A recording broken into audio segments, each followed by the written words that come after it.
Paano siya i-calibrate, sir?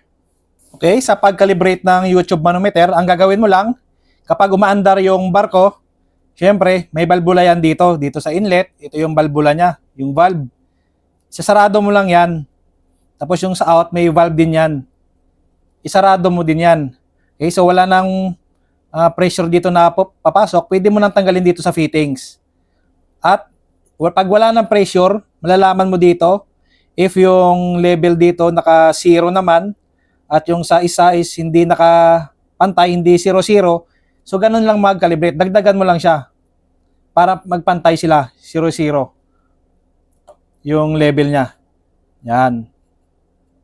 Ngayon, kung sobra naman, minsan meron niyang sumusobra sa pagkarga, bawasan mo lang din. May drain yan dito sa baba. May drain yan dito sa baba. So, yung nilalagay natin na liquid dito, tubig.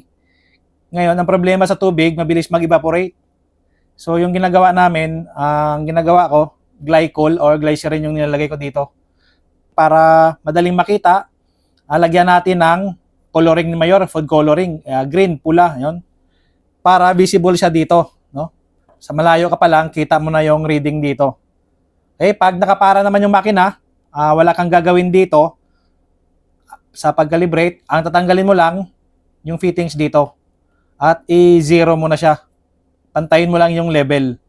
So, yun lang, Lods.